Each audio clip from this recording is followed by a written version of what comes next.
Egon, can you hear me?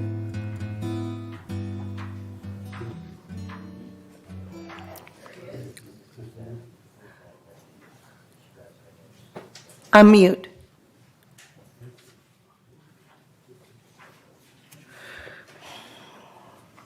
Yes, I can. Okay, Bunny is not here yet, so here she comes. Never mind. Here she comes. My phone is ringing. Sorry.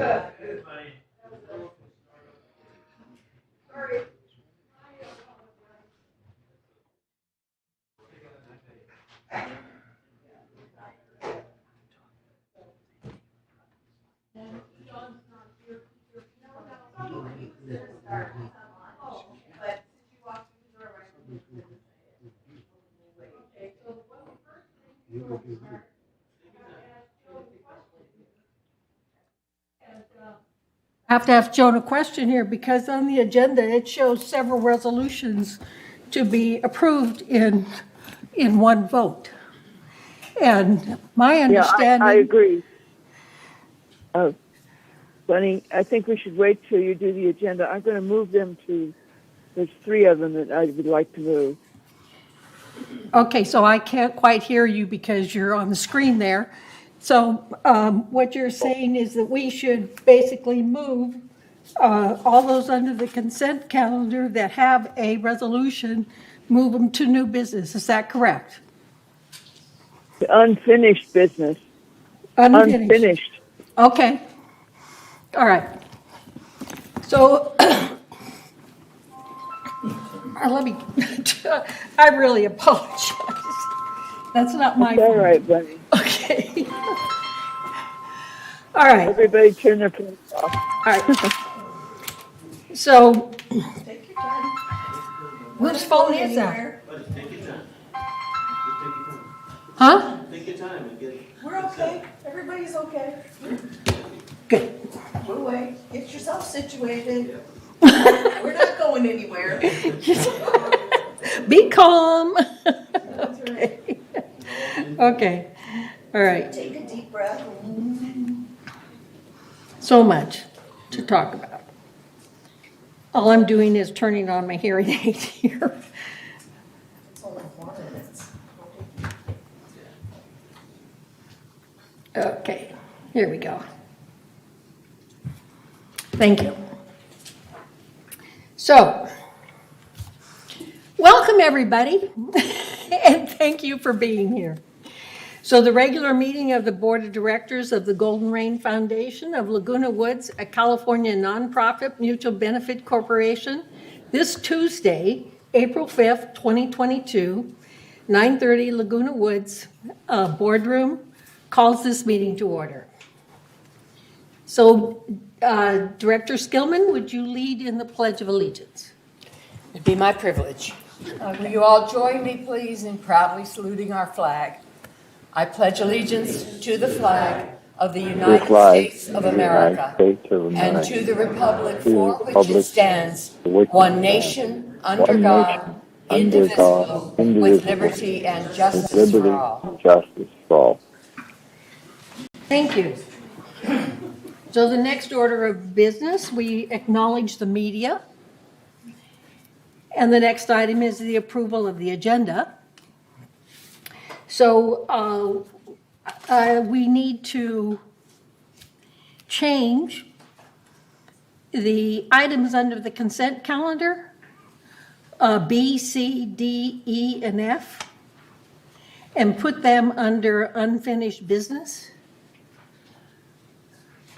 And the reason for that is we do have to vote on each resolution individually rather than in one vote. Joan. No, you covered it. Thank you. Thank Sorry. you. Okay. So the agenda, are there any other additions or changes to the agenda? This item to the agenda came up. Well, that item is already under the agenda, in the agenda, and it's just an addition to what we already have? Okay. So the next item is, I'm sorry. So if there's no other changes to the agenda, are there any objections?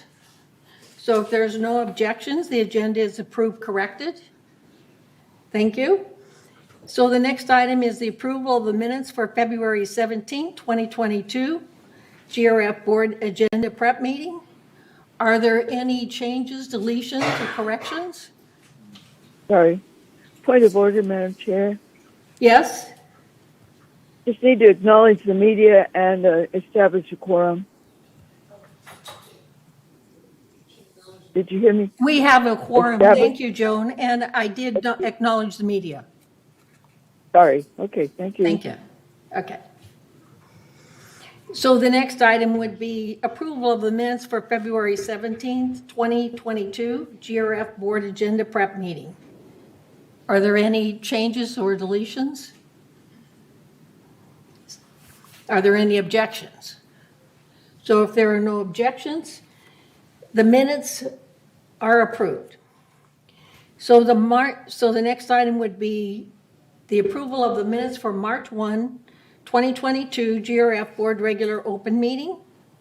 Are there any changes, corrections? No. Okay. Are there any objections? Hearing none, the minutes are approved. So the next item will be March 3rd, 2022 GRF Special Open Meeting. Are there any changes or corrections, deletions? Hearing none. Is there any objection? So if there are no objections, the minutes of March 1st, 2022 are approved. March 17th, the next is the approval of the minutes for March 17th, 2022, GRF Board Agenda Prep Meeting. Are there any corrections or deletions? So if there are hearing none, are there any objections? If there are no objections, the minutes of March 17, 2022 are approved. So the next is the chair minutes, the report. And the only thing that I want to talk about is the latest incident that occurred in our village regarding a hate crime. So what had happened in the village, and I don't know if any of you have actually read the article in the Orange County Register, but there was a woman that lives in our village that was actually wearing a swastika armband and is facing a possible hate crime and other charges, in a conflict with these were Laguna Woods people earlier this month. So the only thing that I want to say is that I concur, and I'm sure the GRF board concurs, as the same as a city, that we stand together and we do not, we condemn the alleged conduct. I just wanted to go live and mention this situation. It is being handled. So the next item would be the CEO report. Thank you. Honorable President, members of the board, I have 3 updates this morning that I'd like to share with you. Okay. First of all, I want to talk about the new and improved bulky item collection program. I was going to have some slides, I think. I'm sorry. Residents may now dispose of unwanted items on a weekly basis. They no longer have to wait till the 3rd Saturday of every month to dispose of their bulky items. And there is no need now to call resident services to make that arrangement. So that's a very efficient way to take care of it. Your pickup day will depend on your zone, and your zone is determined by your building number. There are 5 collection zones within the village to correspond with the 5 days of the week. Please place your bulky items where you normally place your trash and have them out before 8 a.m. on collection day. On the slide before you now, this will show you how the collection days are determined. If you look at the slide, building number 1 through 125, for example, is collected on Tuesdays. Buildings 126 through 232 are collected on Mondays, and so forth. This slide is also available on our website under the News tab if you want to look up and see your collection day for your weekly bulky item pickup. In terms of items that are accepted, thank you. Furniture, electronic waste, home appliances, and mattresses are part of the bulky item program. Items that cannot be accepted include car parts, construction or demolition waste, hazardous waste, and any items that cannot be loaded reasonably by 2 individuals who are there to pick up the bulky items. The other new program I want to draw your attention to, in response to recent concerns from residents who cannot get quarters for their laundry machines, coins are now available from 8 a.m. to 5 p.m. Monday through Friday in the Community Center Recreation Office. $10 rolls are available for purchase. There's a limit of 1 roll per individual. And we ask that residents pay with exact change, so either 2 $5 bills or 1 $10 bill. This just keeps everything very efficient. And then lastly, I want to invite everyone to the 2022 Health and Wellness Expo. This is a free event that is occurring on Saturday, April 23rd, starting at 10 a.m. in Clubhouse 5.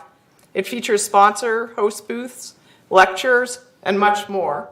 There will be complimentary food, fresh juice shots, sponsor giveaways, while supplies last. Attendees are also available to secure sponsor initials on a sponsor passport and be eligible for raffle prizes at the end of the program.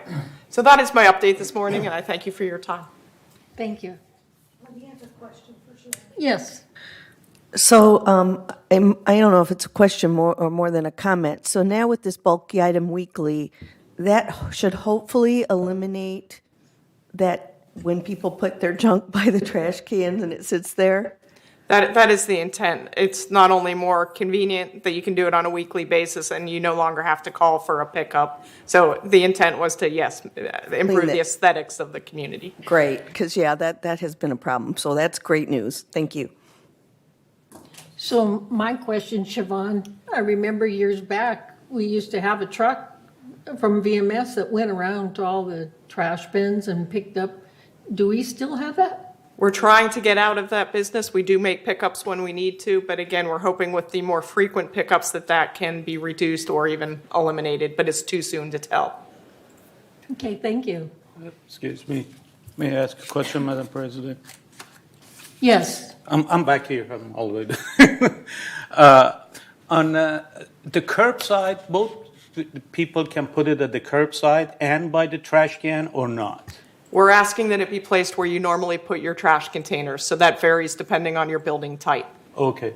Yeah, if you have a bin, you put it by the bin? That's correct. If you have a trash can, you put it by the curb? That's correct. Thank you. Are there any more questions? Yes. One more question. Okay, Joan? Yeah, Siobhan, as 3-story buildings, the trash cans are in a compartment, and there's no room for extra stuff. So usually in the 3-story buildings, there is a separate place that isn't right next to the trash cans necessarily. Thank you, Joan, for clarifying that. I would use whatever you have used in the past, yes, for your placement. Thank you.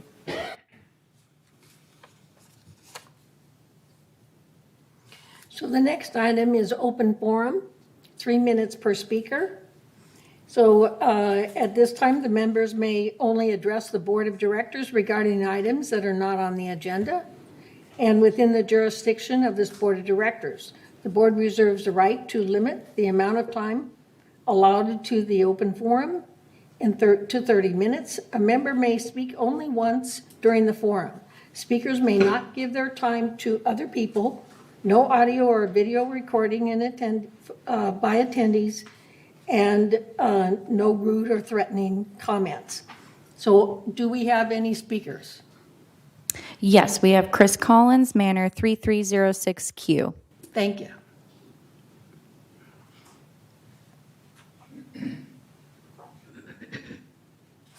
Good morning. Chris Collins, 3306Q. I'm here to give you another update on the work of the foundation on behalf of residents who are experiencing temporary financial crisis. Our motto is Neighbors Helping Neighbors, and I want to tell you about a good example of how we're trying to walk that walk.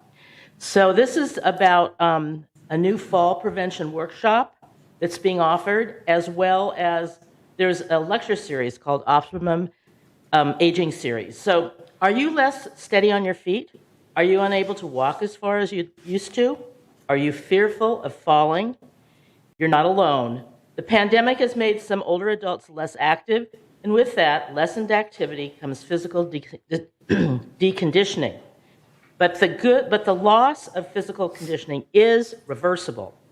So to address the problem, the Foundation of Laguna Woods Village is partnering with social services and UCI Irvine Division of Geriatrics to offer a series of fall prevention workshops for village residents on a first-come, first-served basis.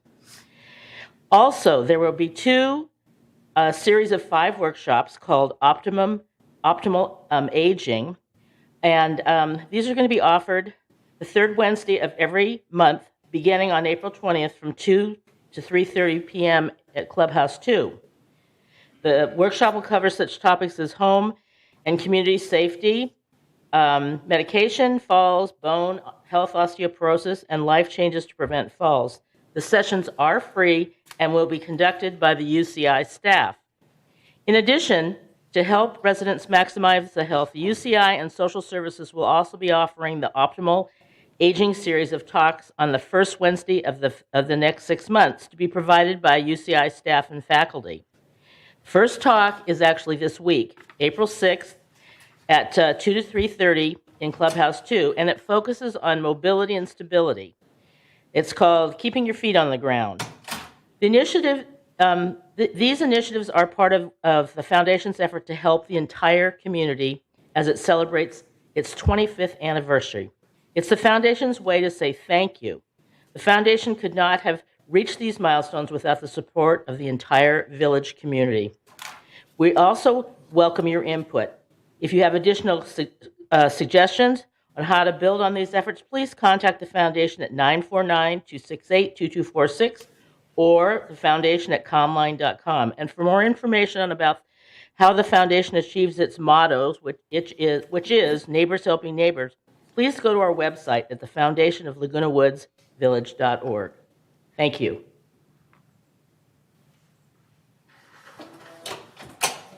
We have Sheenwold, Manor 5155.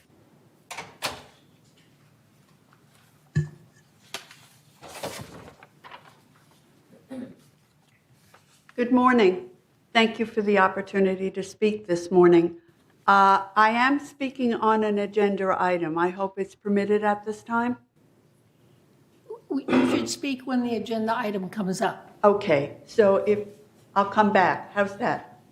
I just didn't want to do it at the wrong time. Thank you. We have McIntosh, Manor 68-C. Okay.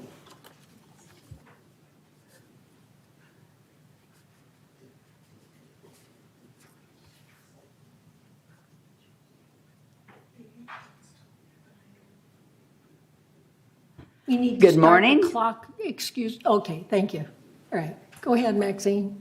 Good morning, neighbors. Very happy to be here. Happy to see all of you here. Here we are back in this room again, thank goodness. I know that the boards are beginning to talk about elections ahead and thinking of candidates. I just hope whoever is planning to put a name forward for GRF realizes what it means when you say don't nominate someone who is going to bring a special agenda. If a person is promising to single-handedly cure a problem, that's not the right attitude to serve on the board. This board represents the whole village, and you people are doing a really good job now. This is a good example of how a board should be behaving, and I hope we get some good candidates when it's time in a few months. I want to comment on the movies that are chosen, and of course that's a sponsorship of GRF. It's wonderful. I think it was Friday's movie was Belfast. Am I right? That's a first-run movie, up for Academy Awards at the same time we were watching it. And that's really nice for the people who stay home and watch their village television. Some people have to, and others choose to. I think that's wonderful. Not too many years ago, we had one movie a week, and now we have 2 and 3, sometimes even one more than that. And that's a wonderful service that you provide for the community. Let's see. Village needs per minute. That's it. I got through my list. Thank you very much. Thank you. Are there any other speakers? We have one email Okay. from a Karen Matchin, Manor 321F. They said, "Dear board, I walk the Serpentine, Friendship, and Aliso Creek walkways daily. I've never seen any bicycles until recently, and an electric bicycle at that. I approached the person to explain that this was a walking path only. She stated that she had looked it up and could find no evidence prohibiting bicycles. There is no specific signage at the 3 entrances to the creek path. I'm requesting that signage stating no bicycles be added to the wooden entrance signs." And then she included rules regarding bicycles specifically on this email attachment that I can pass to you later. And that is it. I appreciate that, but I didn't hear a word you were saying. So I'm Let not me able help to you. answer. Okay, Lenny? Good morning, Madam President. So 2 issues I wanted to speak to. One of the issues is the issue that you talked to in your comments about the lady who was wearing the swastika in our community. And there could be no tolerance for that in our community. And we as board members need to take an active affront against that type of activity. And that's why I'd like to know if you can tell me, staff, if you can tell me where this resident lives. Does she rent? Does she own a place? Because I, as a board member, am going to be having our meeting next week and would like to decide if we want to further this investigation on behalf of our board, maybe to encourage her to move out of our community, and if we have the authority to do that. So this is something that I think it's very important that we further this, because we just can't tolerate this in our community. So I'd like to talk to staff outside of this meeting, find out a little more about what's going on. The second issue is the completely unrelated to the first issue, is the trash cans that have come into our community. And I'm receiving a lot of letters from residents saying that the trash can height is too high. And it's about 45 inches high. And I'm 5'10". It's no problem for me. I just lift it and push it on. But there's a lot of residents that are quite a bit older than me, that are female, that aren't my height, that are like 4'5" or 4 feet or a little taller than that, and have to lift it like a weights and move it over their heads, and they can't do that. And I think we as a community need to tell the trash folks that they need to come back with shorter height trash cans for our residents, because this is intolerable. And that's what I'd like to say. Thank you. Thank you. So on the first item, in regards to the disruption with the woman with the swastika, is that it basically is in the hands of the Orange County Sheriff. Okay, so Laguna Woods Village, and it is a crime. So it requires action outside of our village and not inside of our village. And so if this person is coming before, going to be found guilty, we really can't do anything until they actually prove the crime has been committed. And so I don't know if Siobhan wants to make a remark on that. Actually, I'm going to ask Carlos Rojas, our Director of Operations, to speak to Okay, this, please. thank you.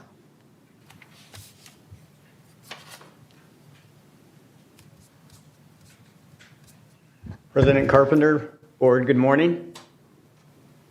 And yes, regarding that incident, it is being investigated by the Orange County Sheriff's Department. It is a criminal investigation, and they're looking at potential hate crime violations. And so at some point, we will hear what the outcome is of that situation. And internally, we do have a pending disciplinary case against the individual. That's what Okay, I'm thank able you. to disclose at this time. President Carpenter? And May I make okay, a Jim. comment? And while I think everybody shares the sentiment as to the outrageous behavior, I think the mutual board associated with that needs to be very careful about pursuing any sort of HOA led retaliation. And before you do anything, I would consult your attorney on that. I mean, I think we all share the sentiment, but we have to act as responsible board members, not just the individuals. Yvonne? My question isn't about the I'm sorry. My question isn't about the lady. Lenny, are you talking about the dumpsters or trash cans? Really? It's the dumpsters. Ah, okay. I just wanted to make that clear. Thank you. And I can speak to the height issue. CR&R will be replacing those on a case-by-case basis, so if anyone has a specific location that is problematic, please report that to CR&R. You can do that via telephone or email. Thank you. Okay. So, Siobhan, in regards to the trash cans and being able to get a change out, basically, could you repeat what we can do about that? We can call, residents need to call CR&R or email CR&R, and I'll get a slide with the information and put it up later in this meeting so everyone has it. I don't have it readily available at this moment. So just, Okay, thank you. Joan, you have your hand up? Yes. I'm thinking back to the swastika incident. You know, for optics purposes, it seems to me that our boards, plural, should make a corporate statement regarding it. Nothing more than just that we condemn it. But because although the mayor has made a statement and we agree with it, I think that the village itself should make a statement. That's my opinion. Thank you. Reza. On the Siobhan, on the dumpster, why we're going to do it by, whoever complains, because we don't know who's living where. If they systematically change all of those to the lower height, that take care of everybody. They can do it over a period of time rather than be selective here and there. and perhaps that is an option, but in terms of priority, we want to take care of those people who simply Okay. cannot take care of it. But overall, it would be better. We will look into that. Thank you. Thank you. Are there any other questions? Are there any other emails or, okay, thank you. So we'll move on to the consent calendar. All matters listed under the consent calendar are recommended for action by committee and will be enacted by the board by one motion. In the event that an item is removed from the consent calendar by members of the board, such items shall be the subject of further discussion and action of the board. So the recommendation from Finance Committee, A, consistent with its statutory obligations, a subcommittee of the board consisting of the treasurer and at least One other board member reviewed and approved preliminary Golden Rain Foundation financials for the month of February 2022. By this vote, ratify such review be confirmed in this month's board meeting open session meeting minutes. Are there any objections? So there are no objections, the consent calendar is approved. So the next item, we will move on to unfinished business. Sorry. Point of order, Madam Chair. There is a B, Laguna Hills Memorial Day Half Marathon. I assume we're approving that. No, that's a resolution, so it also had to be moved to unfinished business. You said C, D, E, and F, but that is letter B. Okay. I said, okay, but we did move, just to confirm, we did move B, C, D, E, and F to unfinished business. E, okay, thank you. Thank you. I misheard. All right, so the next item is unfinished business. And the first item is the Laguna Hills Memorial Day Marathon 10K and 5K. So Joan, please read the resolution. Right. Okay, Resolution 90-22XX, City of Laguna Hills Memorial Day Half Marathon 10K and 5K, request to use a portion of Laguna Woods Village. Whereas the City of Laguna Hills Memorial Day Half Marathon 10K and 5K is scheduled to take place on Monday, May 30th, 2022. And whereas the City of Laguna Hills is requesting that the Golden Rain Foundation allow a portion of the course to traverse Laguna Woods Village, to enter in Gate 2, traverse around Via Estrada, to Cali, Aragon, to Avenida Sevilla, to Avenida Mallorca, and back to Via Estrada and out Gate 2. Now, therefore, be it resolved, April 5th, 2022, that the Board of Directors of this corporation hereby authorizes the limited use of the community streets side Gate 2 on the morning of May 30th, 2022 for the City of Laguna Hills Memorial Day Half Marathon 10K and 5K event, and resolve further that the officers and agents of this corporation are hereby authorized on behalf of the corporation to carry out the purpose of this resolution. I move that we approve this resolution. Second it. Are there any objections? Is there a second? Hearing none. Hearing none, the resolution for the City of Laguna Woods Memorial Day Half Marathon is approved by unanimously. Thank you. So the next item would be the Saddle Club donation. So Joan, would you read the resolution? Right. Resolution 90-22XX, donation agreement between GRF and Saddle Club for 2 shade shelters. This agreement entered into this 5th day of April 2022 is by and between the Golden Rain Foundation, GRF, a California nonprofit mutual benefit corporation, and Saddle Club donor who donated 2 shade shelters. Whereas GRF and donor recognize this should be importance of community facilities and amenities.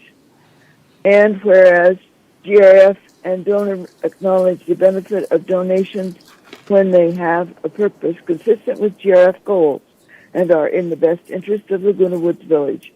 And whereas the donor has offered to donate 2 shade shelters totaling $2,167.93. And whereas the Recreation and Special Events Department Director or COO reviewed and affirms the proposed donation meets the criteria for acceptance contained in the GRF donation policy. A, meet a true need of the facility. B, not interfere with the intended current or future use of the facility. And C, not require the relocation of other equipment or infrastructure to accommodate the donation. Now, therefore, be it resolved, April 5th, 2022, that GRF and donor, in accordance with the described conditions and obligations hereinafter set forth and agree as follows. Section 1, the donation known as 2 shade shelters described below is donated in its entirety to GRF, hereafter owned by GRF and managed on behalf of the residents of Laguna Woods Village by Village Management Services, Inc., VMS. Section 2, donation description, 2 shade shelters, space of facility, Equestrian Center turnouts, location, Equestrian Center.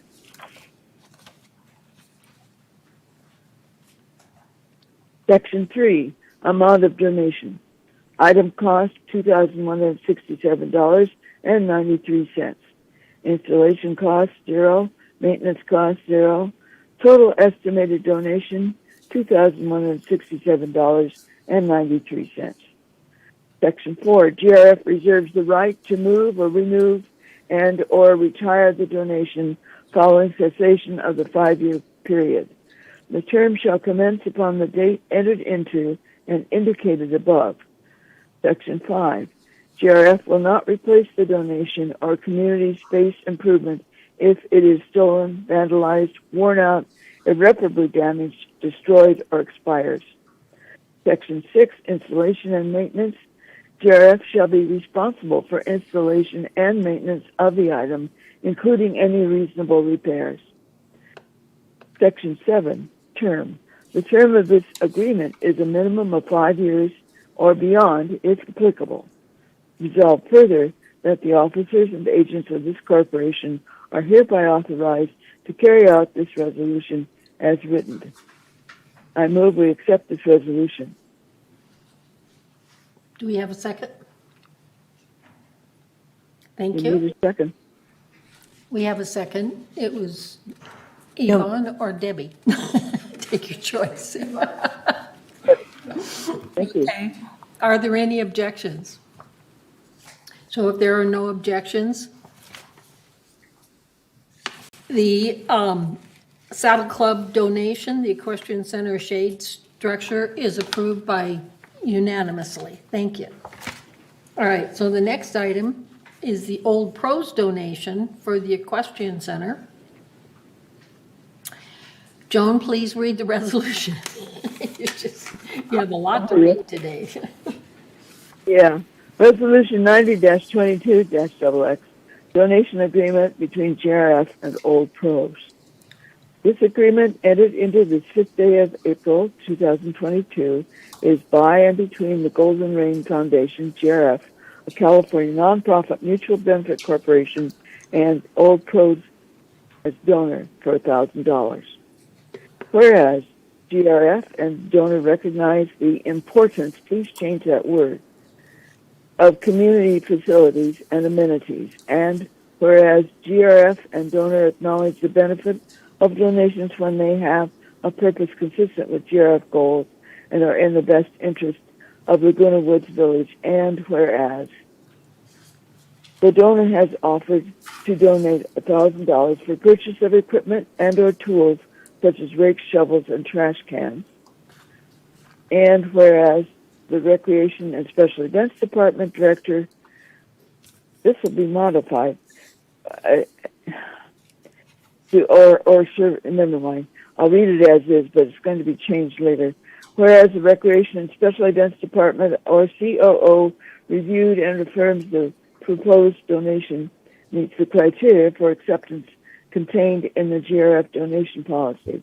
That is, to meet a true need of the facility, B, not interfere with the intended current or future use of the facility, and C, not require the relocation or other equipment or infrastructure to accommodate the donation.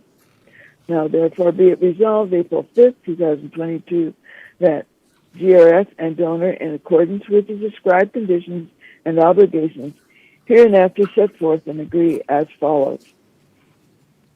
These seven sections are exactly the same as the previous resolution. Do you want me to read them? Second. I didn't understand. She wanted to know if she should read the exact same resolution again. No.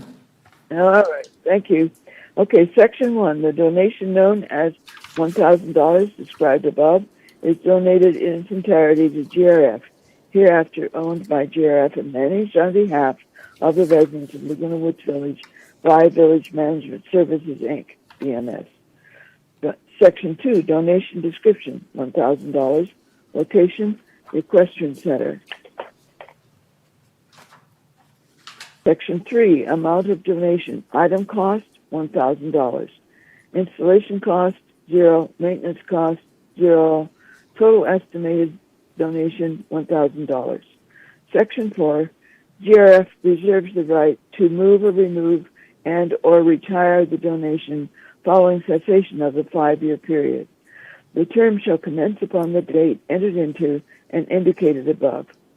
GRF will not replace the donation or community service space if it is stolen, vandalized, worn out, irreparably damaged, destroyed, or expires. Section 6, installation and maintenance. GRF shall be responsible for installation and maintenance of the item, including any reasonable repairs. Section 7, term. The term of this agreement is a minimum of 5 years or beyond if applicable. Resolved further that the officers and the agents of this corporation are hereby authorized to carry out this resolution as written. I move that we approve this resolution. Need a second. Thank you. We need a second. Thank you. Who did it? Reza. Reza? Thank you. Are there any objections? Hearing none. This motion is approved unanimously. So the next item is Village Community Fund, Phase 2, Equestrian Center Help the Herd Program. Joan, please read the resolution. Resolution 90-22-XX. Phase 2, Village Community Fund Equestrian Center Help the Herd Program. Whereas on April 5th, 2022, the GRF Board accepted VCF's application to start fundraising for the Equestrian Center Help the Herd Program in the amount of $33,565 in order to purchase the following: additional shade shelters, new round pen fence, and advanced veterinary care support for the GRF horses. And whereas in 2021, the Village Community Fund generated $10,000 in fundraised monies dedicated to the GRF Equestrian Center for the purpose of purchasing medical care, tack, and supplies, and shade shelters. And whereas any remaining donated funds will be redistributed to VCF. Now, therefore, be it resolved, April 5th, 2022, the Board of Directors of the corporation hereby, and I believe it should read accepts rather than adopts, accepts the donation of $33,565 from Village Community Fund for the Equestrian Center Help the Herd Program. And I would cut out in the amount of $33,565 because it's redundant. And then go on in order to purchase the following: additional shade shelters, new round pen fence, and advanced veterinary care support for the GRF horses. And resolves further that the officers and agents of this corporation are hereby authorized on behalf of the corporation to carry out the purpose of this resolution. I move that we approve this resolution. I'll second it with her corrections to accepts versus adopts and taking out that redundant line. Thank you, Debbie. Good. Are there any objections? If there are no objections, the Village Community Fund Phase 2 is approved unanimously. So the next item F is updated committee appointments. And we do have some additions that we need to add to the appointments. Last month, we approved an insurance ad hoc committee. And so I want to add that, to the committee appointments. And the people that I have so far that would be on that committee. And I want to let you know that if you want to be in this committee, just to, contact your president, whatever mutual, contact your president or an advisor, contact me. So the people that will be on this Insurance and Ad hoc Committee is Bunny Carpenter, GRF Chair, Anthony Libatori, United, Robert Munchnick, Third, Reza Karimi, GRF, Yvonne Horton, GRF, and Lee Isaacs as advisor. Wait a minute. There are more people on this committee, by the way. There are a lot. Do you want, I have this, Joan, I can give you this list later. If that's okay. Okay, you've added some names to the all. Okay, we have other names that are already on it. Annie McCary, Elsie Addington, Chuck Holland, Debbie Dodson, Lucy Parker, Lynn Jarrett, Diane. No, Joan, she's talking about the insurance ad hoc. Oh, I am sorry. I am sorry. Okay. Sure. I'm sorry. Oh dear. That's okay. Okay. That's okay. Bunny. Okay, I've got Bunny, Anthony, Robert, Reza, Yvonne, and Leah Isaac. She's an advisor. Yeah, Isaac's right. Okay. I'm sorry. I thought. All right. Thank you. Okay, that will go under. That's just a separate committee, right? That's under other committees. Okay. Thank you. Thank you. And we'll add. We'll add the village website committee next month, right? Yes, it will be added next month because this month we're going to vote to establish the committee. Right. Okay. I'm sorry. Okay. I think I got it now. Okay. So, resolution. all right. Go ahead. Okay. I'm going to read the changes plus this other committee. Resolution 90-22-12, GRF committee appointments. Resolved April 5th, 2022, that the following persons are hereby appointed and ratified to serve on the committees of this corporation. So I will read just the changes. Under Strategic Planning Committee, Reza Bastani on United has been dropped, and Diane Casey for United has been added. Under the advisors, Gay Page has been eliminated. Under the Community Activities Committee, Pearl Lee has been eliminated. Diane Casey of United has been added. And under the advisors, Ajit Gidwani has been added. Under the Equestrian Center Ad Hoc Committee, under advisors, Gary Empfeld has been eliminated. So you're phasing out a little bit, Joan. Okay. How's that? Better? No, Can Joni, you hear me, Bunny? it sounds like you lost part of your mic. Yeah. I've lost part of minute. You got 50% quieter. Yeah. What I touched?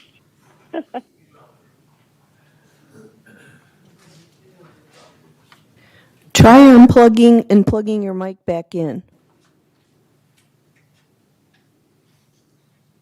Just speak louder.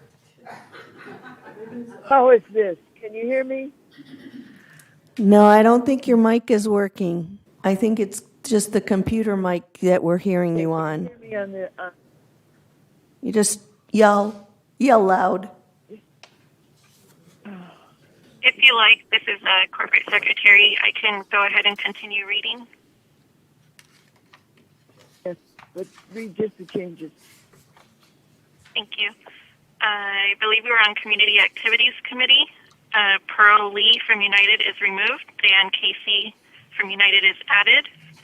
Advisor Ajit Jidwani is added. Equestrian Center Ad Hoc Committee removed Gary Empfield. The Revenue Resources Ad Hoc Committee has been discontinued.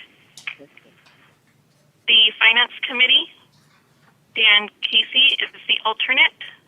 Pat English from United is added. Information Technology Advisory Committee, Cash Akrakar from United has been added. Maintenance and Construction Committee, Lenny Ross from United has been added. Anthony Liberatore from United has been removed. Advisor Richard Palmer has been removed. Clubhouse Renovation Ad Hoc Committee, Pat English from United has been added. Advisors that have been added are Kathy Garris, Carl Randazzo, and Bill Walsh. The Mobility and Vehicles Committee, Lenny Ross from United has been added. Pearl Lee from United has been removed. And under other committees, Disaster Preparedness Task Force, Anthony Liberatore from United has been added. In the Purchasing Ad Hoc Committee, Diane Casey from United has been added. Anthony Liberatore from United has been added. And the Select Audit Task Force, Elizabeth Roper from United is removed, and Cynthia Rupert from VMS has been added.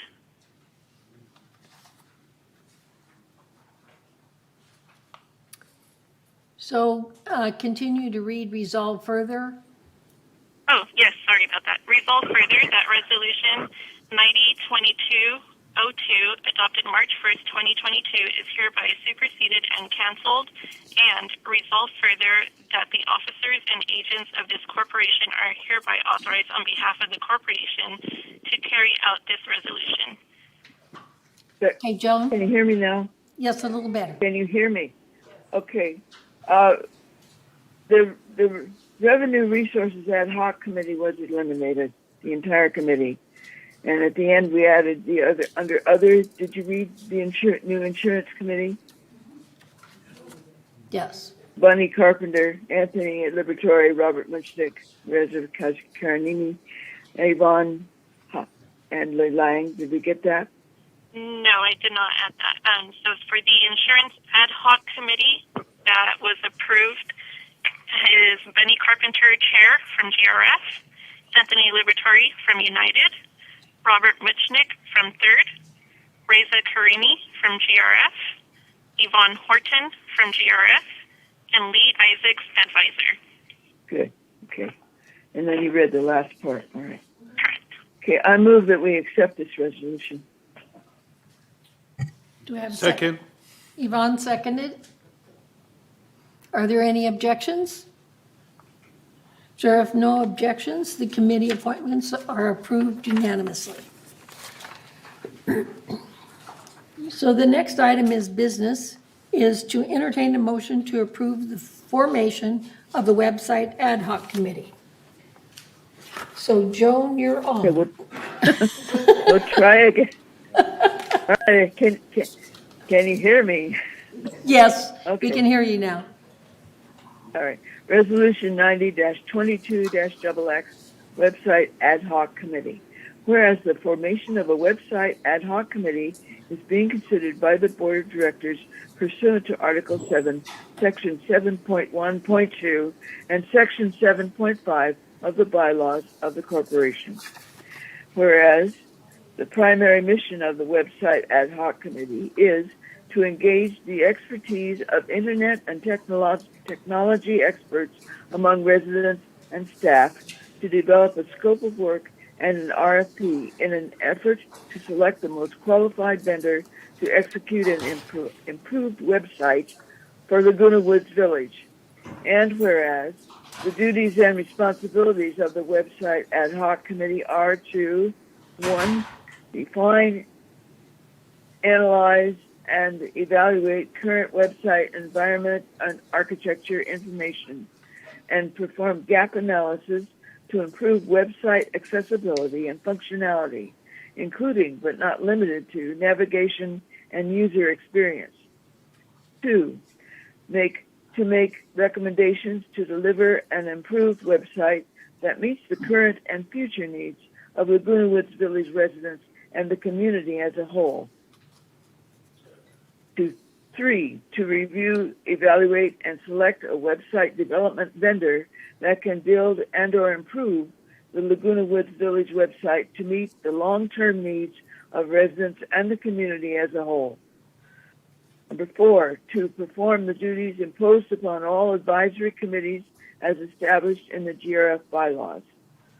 5, to review and submit for approval any financial requirements or capital budgets to GRF Finance Committee and Board of Directors. 6, to review the financial, security, and operational impacts of investments and expenditures and make recommendations to the board as they may relate to website redesign or architecture information.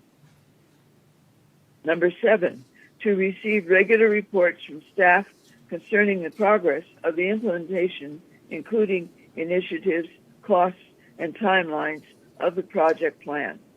And 8, to review and reassess as needed the adequacy of this mission statement and recommend to the board any improvements to the website ad hoc committee that is considered necessary or advisable.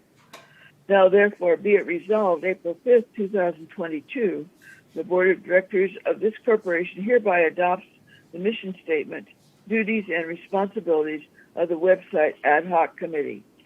And resolve further that the officers and agents of this corporation are hereby authorized on behalf of the corporation to carry out the purpose of this resolution. I move we accept this resolution. Do I have a second? Thank you. Are there any objections? So if there are no objections, the motion is approved unanimously. Unanimous, yes. Okay. The next item would be to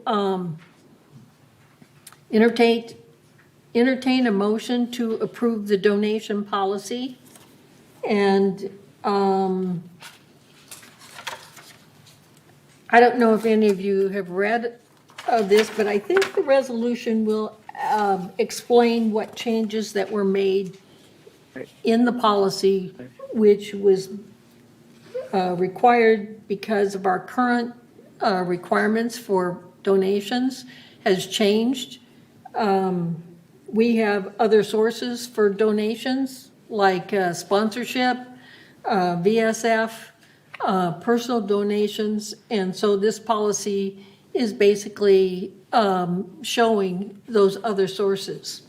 So do you want to go ahead and read the resolution, Joe? Resolution 90-21-XX, donation policy. Whereas on May 5th, 2020, the board unanimously adopted the donation policy to provide an efficient and effective process for accepting gifts and monetary donations in a responsible, transparent, and accountable manner that is consistent with the Golden Rain Foundation's goals.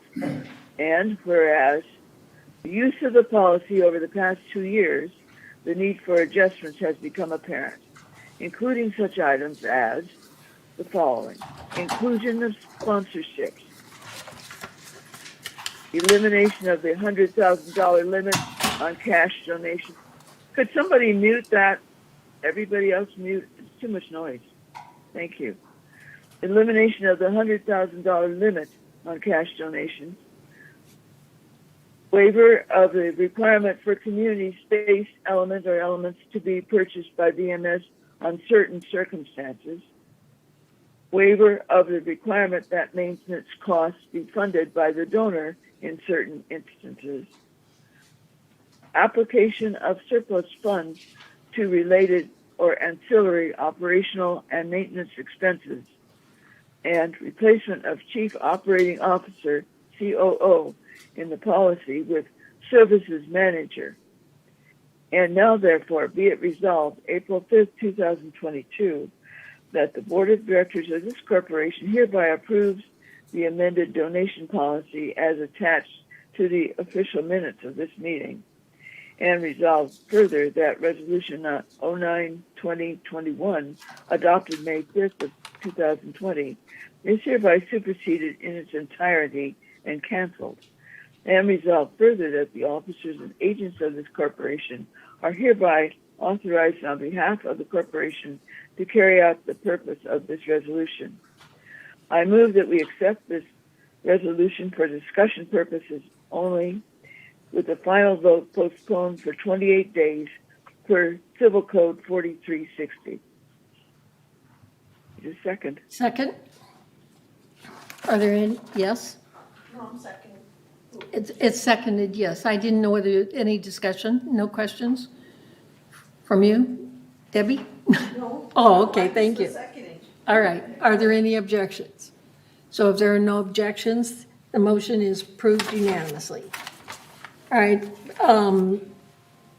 before we go on to this next one, as far as the duplicate bridge tournament room reservation rental rate for July 4th, my question is, and I don't know if Brian is here, but there are several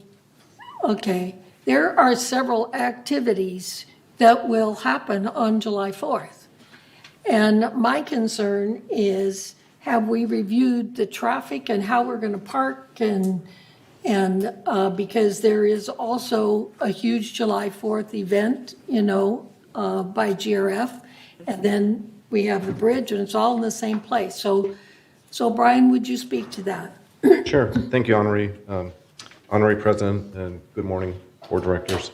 So we do have a July 4th is obviously Independence Day, a huge celebration over at Clubhouse 2. In regards for this year, we're planning on having a golf cart parade starting over at Clubhouse 5. And then it would transverse through the community, and then we would finish up over at Clubhouse 2. And that would be followed by a concert that we would have in that open space park area right next to Clubhouse 2. Not the side little small park area, but the main lawn that goes down to the golf and restaurant 19 area. And we would have a stage down there. So we do expect quite a few people in attendance. And we would obviously, with the golf cart parade, line them up for viewing purposes in the parking lot over at Clubhouse 2. So parking is going to be very limited. In addition to that, we have the golf operation still going on July 4th, which is also a very popular day. And of course, Restaurant 19 will be operating as well. So the parking impacts are going to be pretty, quite a bit, pretty severe. And we are going to have to look at Clubhouse 7 as an overflow parking lot, especially that lower dirt area that we can utilize for parking as well. So the concern is that with the Bridge Club having their event, and this has happened in the past, where they would have their luncheon first, and then they would utilize Clubhouse 7, the main ballroom area, for their lunch. And then after their lunch, they will go back into the bridge room to continue playing bridge, and then finishing up around 4:30. So that's going to be right in the middle of our event, the July 4th event for the entire community, in addition to the golf operation and the restaurant operation. So the concern is that the impacts on parking are going to be pretty tremendous. So staff's recommendation is to not approve it for this year, and then reevaluate it for next year. Thank you. I have to apologize because I have a hard time hearing you, but through the plastic, I think it's there. I just really apologize. All right, so the issue is the parking and the traffic. So what would you recommend at this point in time in regards to being able to organize the two events so that we don't have a traffic problem? Juanita. I make a motion that we deny the request for the duplicate bridge tournament on July 4th because of the parking needed for the other GRF activities. And Yvonne seconds it? Okay, is there any discussion? Okay. Elsie and then Reza. Thank you, Madam Chair. My question's really for Brian, and I'm not, is this July 4th, the thing, the thing we're talking about, the bridge tournament, is that like a traditional? Have they had that several years in a row, or? They have had it for the last few years. In previous years, it wasn't so much of an impact because the July 4th event would start around 4. I'm sorry, I can't, now I can't hear you, Brian. Sorry about that. I don't know if that's, is there a way you can? No, it's better if you go down. You're too tall. Okay. I'll shrink a little bit. So basically, in previous years, the July 4th event would start at 4. Right Was around what? It would start at 4. Oh, start at 4. Yeah. Okay, gotcha. So, and this year it's a little bit different where our event is starting at 11, and then we're not going to be finishing up until about 2, 3 o'clock in the afternoon. So And their it's event gonna, is starting when? at 12 noon. Could they change their start time to 4? Point of order. I don't. Well, That's a little bit too late, I would think. I'm sorry, I thought this was discussion. I apologize. I'm just sorry they can't. Yeah, I mean, from It's off previous topic. discussions, there's not a whole lot of flexibility on their end. They like to have the luncheon and then finish up playing and then be done by around 4. I'm sorry, Joan, I thought it was on topic. I apologize. Okay, thank you. The motion is to not approve this resolution. I'd like to make an amendment to the motion. All right. So I move that we amend the motion to say for future consideration, for consideration next year, we'll reconsider it next year. Add that into the motion. We'll refuse this motion because of traffic problems, but reconsider the event next year. So that's my amendment, is to reconsider next year. That needs to be voted on. I move that. Do we have a second on that? Well, I guess we need to have that? You need to have it, she amended the motion, so we need a second on the amended motion. Okay, and then we need to vote on the amended motion. On the amendment only. Right, right. The amendment wasn't seconded. So the amendment is that we refuse for this year. No, We deny no, for this no. year, and then and reconsider next year.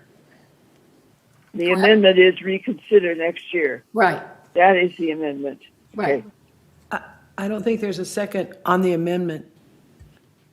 You have a second? No. Because why? Because we will reconsider it next year. We're only denying. So the motion didn't pass. And with the Okay. motion. The amended motion did not pass. Yes, the amended motion didn't pass, so we will vote on the original motion. I just have a question. My question is, what's going to be different next year than this year? Because we are not going to have more parking spaces. So I don't think we're going to build any more parking spaces. So why don't we try to change the events? Because we Point of cannot order. have events on top of events with this. Point of order. The motion was denied. It's not necessary to discuss next year. We're talking this year. No, I'm talking about in general, about the parking space for this year. We're talking this year. Okay, that's what I'm talking about. That's why we. Okay. Yeah. Elsie? Well, I was talking about this year when I said, why can't they change it until 4? I thought that was about this year. And if they can't, they can't. If this is the only option, that's the only option, but that was my question. Okay. Brian? Yeah, I mean, in regards to starting at 4, from previous discussions we've had with them, they do not want to start at 4. That's a little bit too late because, yeah. It's all-day event. An all-day event, practically. Right. Yes. Okay. Debbie? Brian, do they know? Do they know that this is happening today? Well, they know it's on the agenda. Yes, they do. Okay, so nobody's here from there. Not There's that no I'm aware of, speakers from no. the Bridge Club? I think Dick Rader has his hand up online, but I just wanted to see if they knew that this was happening, the Bridge Club. It's been on the agenda, yes. Okay. Okay, so is there any further discussion? So if there's no further discussion, all, Yes, I have a comment. oh, I'm sorry. I saw this hand and I didn't see your name. Go ahead. Dick? Oh, thank you very much.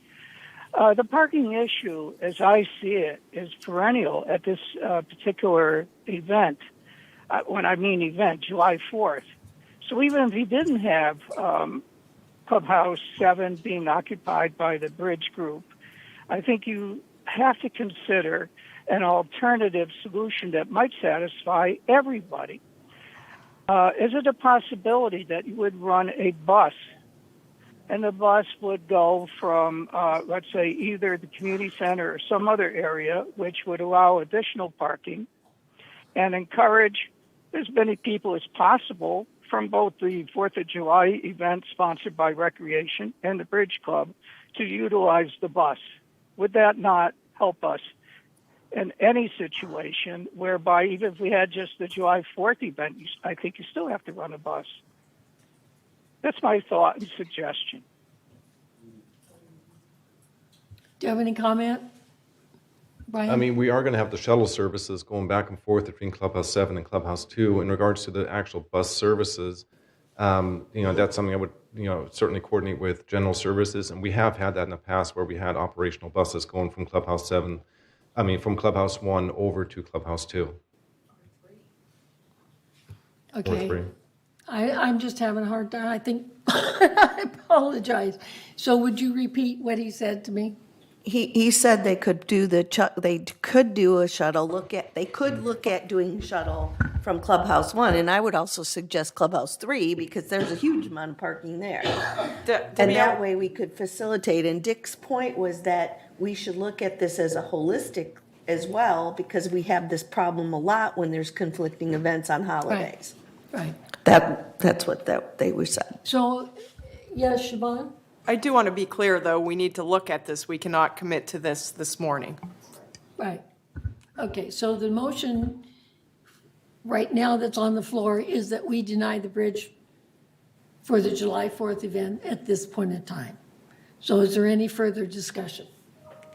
Okay, and please speak up a little bit louder. Yeah, sorry, I'm trying to. I feel like I'm screaming in this thing, but I don't know what the problem is today. I'm not sure either. I just want to make the point that there's two parts to this recommendation, and the first one is being the resolution in regards to their February tournament that they normally have. So I just want to make sure that the board is aware of that.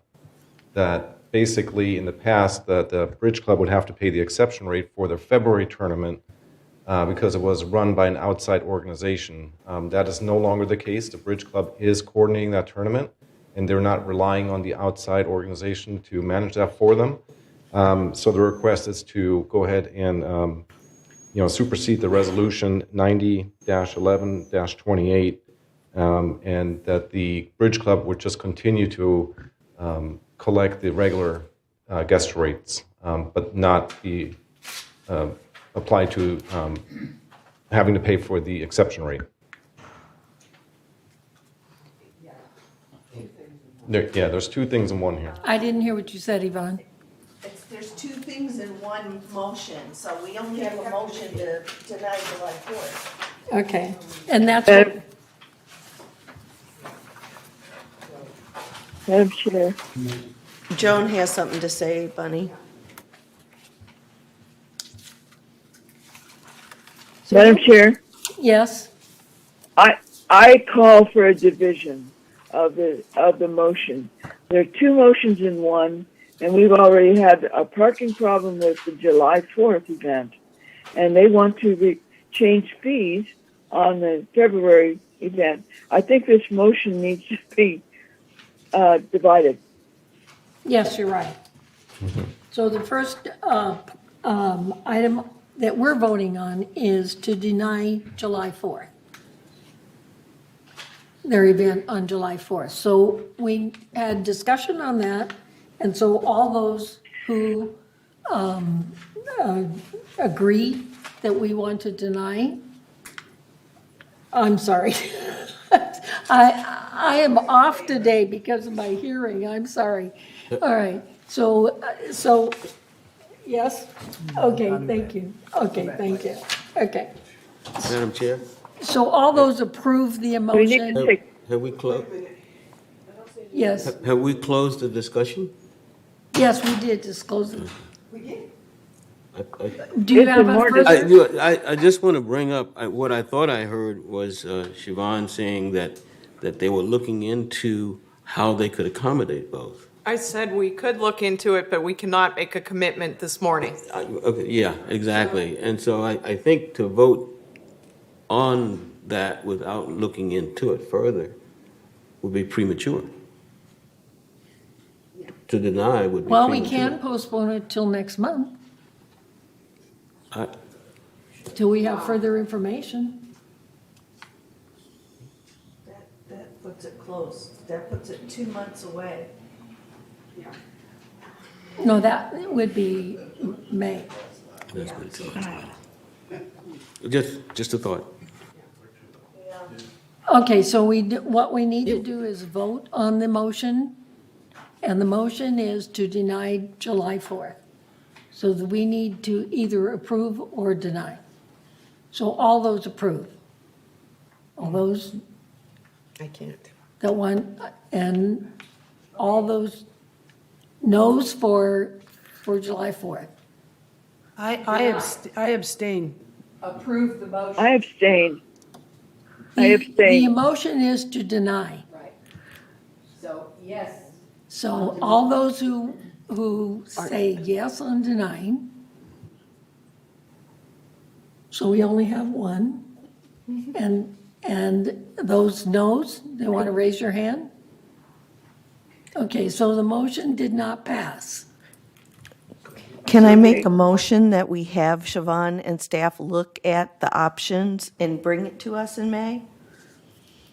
Would ask Since her to- motion didn't pass, it's still on the Well, we table. Second.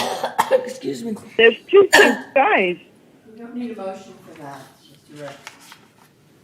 Okay, I'm sorry. We need clarification on the motion. Oh, okay. It's not clear. the motion was to deny the Bridge Club. No, I'm sorry. Motion on the resolution. The motion to deny fails. Right. So you have a resolution to vote that hasn't been read, and Okay. the resolution is not clear. It's not clear because let me read it and let's look at it. Okay. The duplicate bridge. That's okay. Thank you, Madam President. Resolution 9022XX, duplicate bridge tournament room reservation rental rate and July 4th annual rollover exception. Whereas staff recommends to cancel and supersede Resolution 901128 to show the cancellation of the exception rate during the annual February duplicate bridge tournament and recommends the duplicate bridge club's request for an exception to the permanent rollover reservation policy for a July 4th automatic annual rollover. So there you have two motions in one. And whereas from 2008 to 2011, the duplicate bridge club was approved each year to hold an annual bridge unit 525 event on the second weekend in February at Clubhouse 7 in the bridge room and main lounge. And whereas on April 5th, 2011, GRF approved Resolution 90-11-28, accepting the annual Bridge Unit 525 event as an automatic annual rollover reservation and exception to the permanent rollover reservation policy, and that the organization shall be changed, shall be charged the exception rate for use of Clubhouse 7 Bridge Room and the main lounge as the event is booked on behalf of an outside organization. And whereas GRF approved Recreation and Special Events Department policy section regarding permanent rollover reservation states The rollover must have a minimum of 4 identical reservations during the calendar year. All dates in the series must be for the same day of the month or week, such as first Tuesday or every Tuesday, and so on, at the same time and duration, and in the same room. No modifications. Date, time, duration, location, and so on are permitted. And whereas on January 13th, 2022, the duplicate bridge president approached the CAC and requested that the exception rate for their upcoming tournament, February 12th and 13th, 2022, be eliminated. The president expressed that the outside organization was no longer coordinating the event. Instead, the Village Duplicate Bridge Club is solely in charge of the tournament. It was also stated that the tournament would be held in the bridge room and the main lounge was no longer needed. And whereas the Community Activities Committee concurred and approved the use of the bridge room for the Duplicate Bridge Club tournament at no cost while continuing to collect the $5 guest fee. And whereas the Duplicate Bridge Club is requesting an exception to the permanent rollover reservation policy for an automatic annual rollover to host a barbecue on July 4th at Clubhouse 7 in the main lounge each year, and whereas the February 12th and 13th and the Duplicate Bridge Club logged 141 total guests in attendance for the year's tournament, equating it to $705 in GRF guest fees, and collected staff anticipates annual receipt of up to $800 in guest fees from the tournament.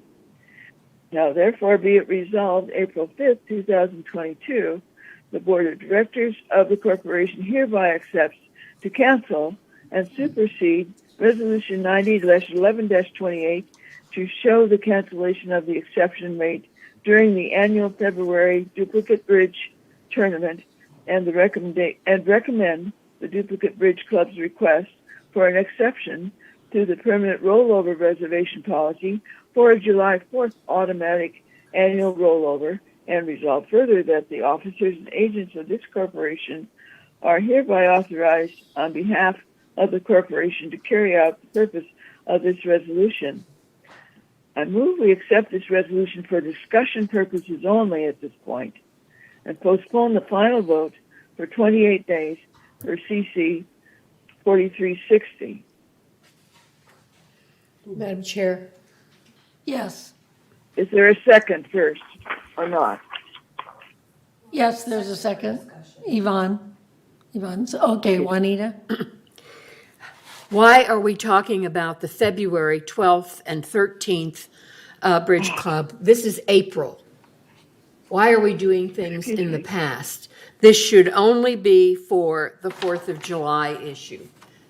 The tournament in February has already taken place. Madam Chair. Has it not? Yes, it has. Okay. So, but the issue that came about was when they requested to have the exception rate waived, was that there's a resolution tied to it. So we need to make an amendment to the resolution if that is no longer a requirement for them to be charged the exception rate because they're not relying on this outside organization.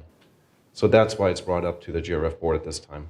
On the tournament that's already taken place. Yes, but it's going to happen again next year as well, and we're Next year, we look at next year. Yeah, but the resolution would also include next year. So it's just it's just an update to a current resolution. Okay, Joan?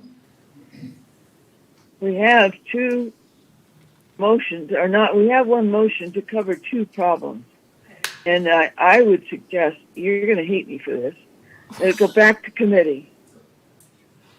That it needs to be changed. Either that or during the time of the 28 days, it's changed so that there are two separate things here. We have a need to change how much it costs because it's no longer a corporate issue. It's a club that's sponsoring it. And we have a request to have a permanent rollover for July 4th, which has a lot of parking problems. So those two things need to be worked out before we do any final vote on this. And this is all part of the discussion. Thank you. We still, I agree with Joan. I agree with Joan too. Okay, Egon? I just wanted to say that I do agree with Joan. There is no way to move forward in this because you're putting a permanent rollover or an automatic rollover for next year into this thing, and you're trying to deny this year's deal, and everybody will be confused and angry at the Bridge Club. Those people will be angry at us because it looks like we didn't give them a fair hearing, and so we've got to separate those things and also look at the issue of busing people in. It's not fair to say, hey, the golf people are more important than the other ones. So we've got to cover everything if at all possible. Okay. Joan? I'd just like to say the time is very short as far as the 4th of July is concerned, and we already see that there's a big problem with parking. But on the other hand, we need to, since a resolution was attached to the February problem, we need to certainly deal with that. But we can't deal with it because it's all tied up together. So I call for a division of the resolution. I don't know. I think we should make a motion, because you asked for a motion here, but I think we should amend the motion and basically say that it needs to go back to committee to be revised. And now, Joan? Joan, you're muted. Yes. Sorry. We simply have to vote on the motion to send it back to committee or not. That's it. Right. I moved that we send it back to committee. I second. Okay. Is there any discussion? No further discussion? Okay. Are there any objections? If there are no objections, this will be sent back to committee for review. Thank you. Lenny, can we take 5 minutes because this golf thing is going to take an hour? Okay. The committee. Okay. One other thing, can I, Madam Chair? Yes. Okay, one other thing. The committee might consider having an emergency meeting for this particular thing, since it's whatever. Okay. Right, they can do that, but we voted to go back to committee. They can have emergency meeting and we can readdress that. Okay, thank you. Okay, so I've got a request from some directors here for a 5-minute break. And so we're going to have a 5-minute break, and we will be back in 5 minutes, and then the next item will be the men's golf club. Sorry, guys. I thought we were just going to. Stretch your legs. I'm a Prose.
Thank you. We'll resume our agenda. And the next item on the agenda is to entertain a motion to approve the Men's Golf Club Annual Memorial Tournament.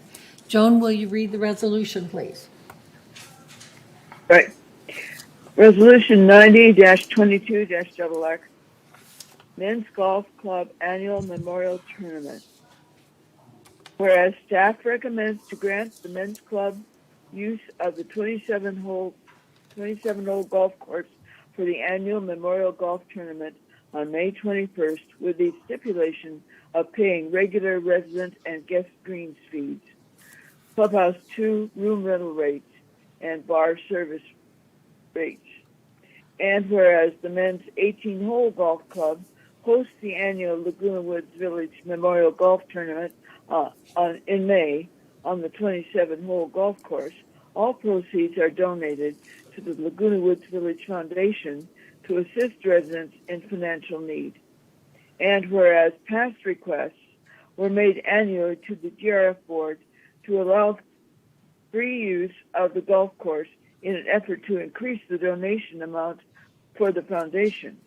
Previous requests were granted in 2018 and 2019. And whereas tournaments such as the Laguna Woods Village Memorial Golf Tournament are typical in the golf community and are held to generate monetary proceeds for various charity organizations. The 2019 Memorial Golf Tournament raised $35,000 for the Laguna Woods Foundation. Furthermore, the allowance of such tournaments creates positive goodwill within the community, benefiting residents.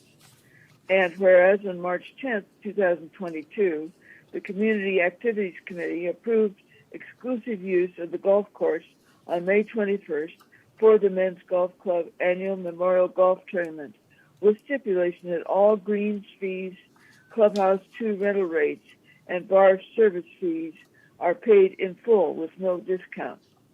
Now therefore be it resolved, April 5th, 2022, the Board of Directors of this corporation hereby adopts to grant the Men's Golf Club use of the 27-hole golf course for the annual Memorial Golf Tournament on May 21st, with the stipulation of paying regular resident and guest greens fees, Clubhouse 2 room rental rates, and bar service rates, and resolve further that the officers and agents of this corporation are hereby authorized on behalf of the corporation to carry out the purpose of this resolution.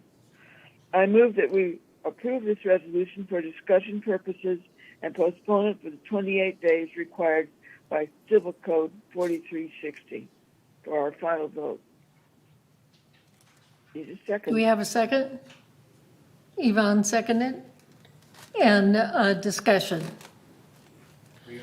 So I just want to let the audience know that the only thing they're asking for is to use the golf course exclusively for the tournament.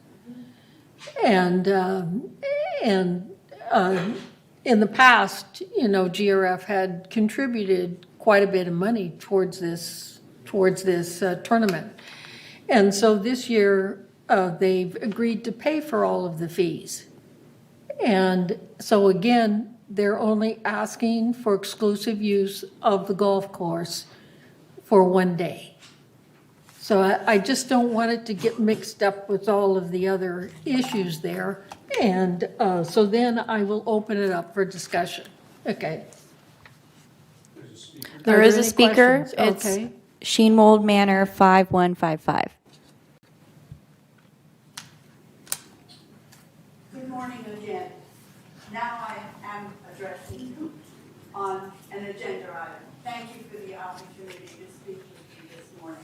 I'm Marcy Scheinwolf. I'm the president of the foundation. As you heard earlier this morning, the foundation is celebrating its 25th anniversary this year. And that 25th anniversary is a tribute to the village. We could not have achieved that milestone without the support of the village. But I want to explain to you what that means. In the past 5 years, the foundation has spent over $1.2 million providing services to village residents. 99% of those funds are raised in the village. We are truly a product of the village.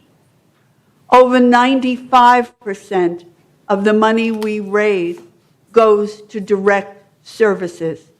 We are an all-volunteer board. But I want to explain what that means in terms of the Men's Golf Club and why I am speaking on their behalf today.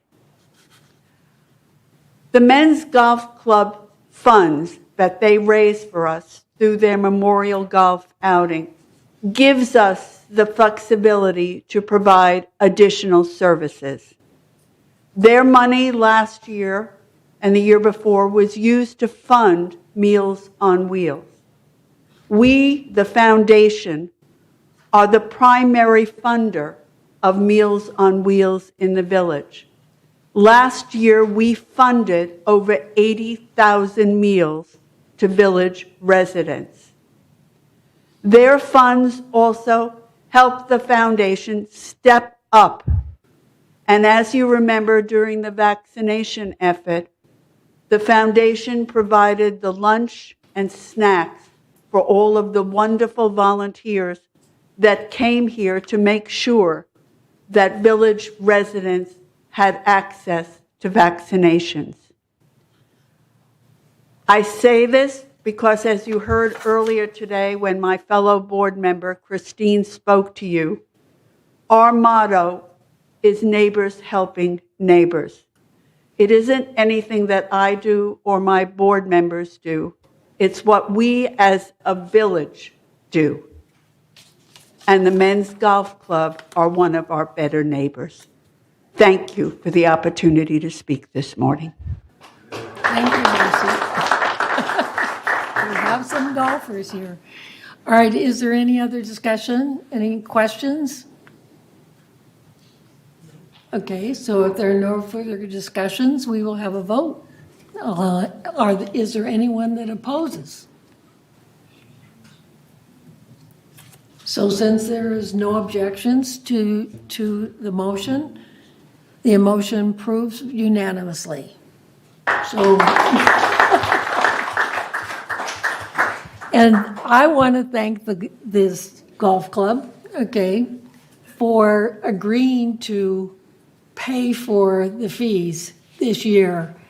And what that means to GRF, okay, is anywhere to $8,000 to $15,000 that usually cost GRF to have this tournament. And so I want to thank you again. Okay. So the next item,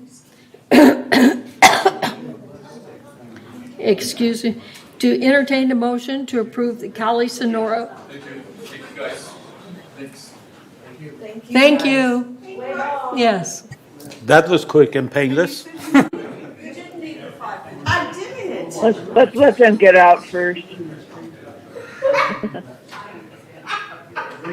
Okay, let's go on to the next item and then we can go have lunch.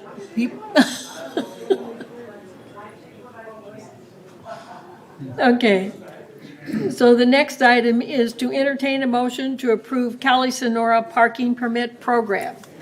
Joan, do we have a resolution here? Right, Resolution 90-22-XX, Cali Sonora Parking Permit Program. Whereas the Golden Rain Foundation, GRF, through the Security Division, enforces traffic rules and regulations within the boundaries of Laguna Woods Village, and the officers are empowered to issue notices of violations of those rules and regulations as part of the Traffic Rules Enforcement Program. And whereas the street of Calle Sonora that begins from the south curve of El Toro Road and south into the community past Gate 14 is private property belonging to GRF. And whereas the Security and Community Access Committee has recommended implementing a parking permit to include this area as part of the Traffic Rules Enforcement Program.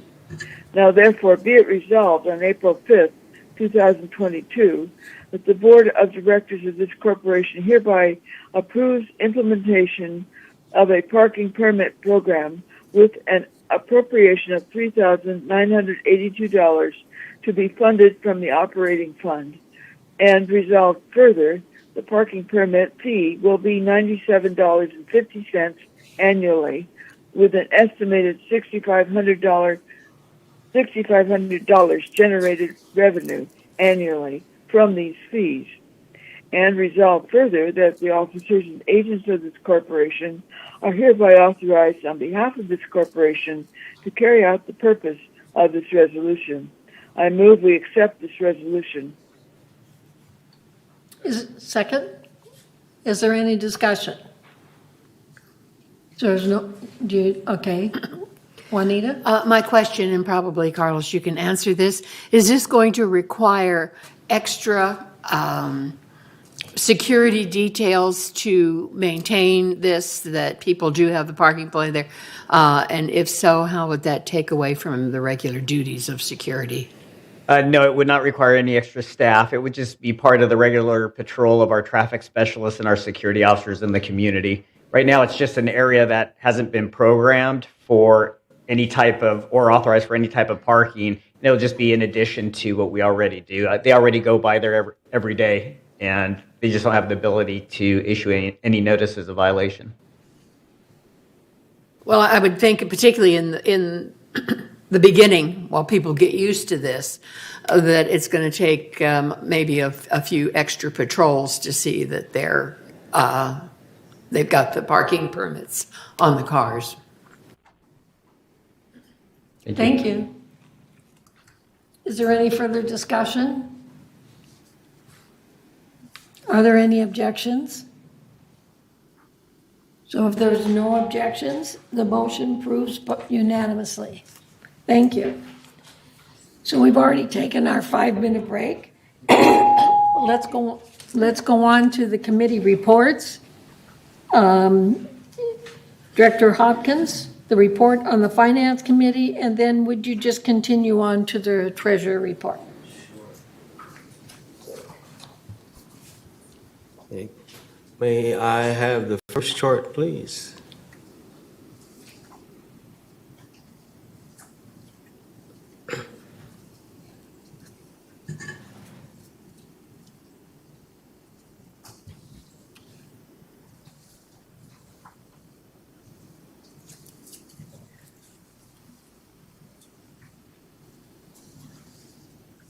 Wonderful. That's interesting. I didn't realize what I looked like on the screen, so.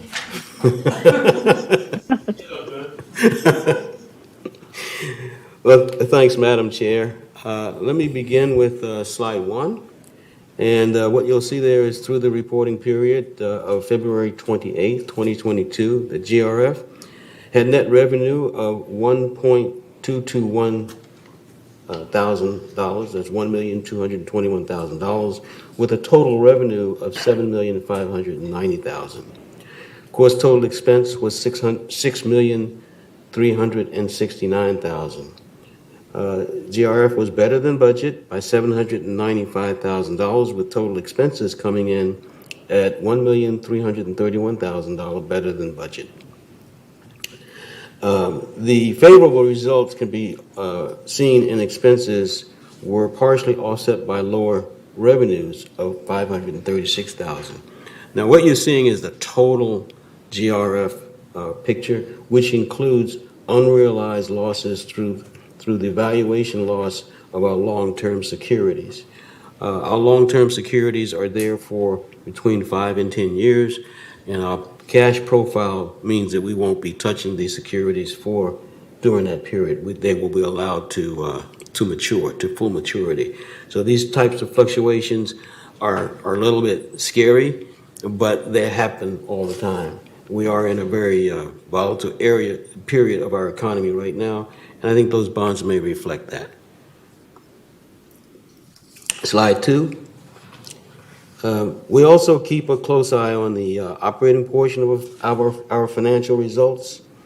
The operating fund, and that's without the depreciation, shows a favorable variance of $1,187,000 through the reporting period, with expense being better than budget by $1,327,000. It's also offset by revenue, which is slightly worse than budget by $140,000. And I just want to keep in mind also that you're going to hear a lot of variance explanations due to timing.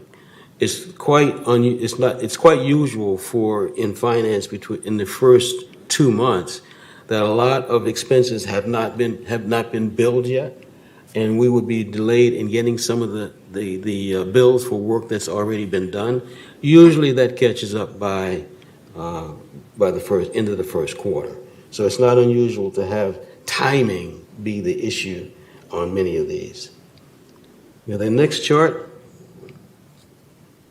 3, shows that reserve and restricted revenues and expenses. Together, these funds show an unfavorable variance of $392,000 through the reporting period, with revenue worse than budget by $396,000, and expense better than budget by just $4,000. What this reflects is what our expected revenues coming from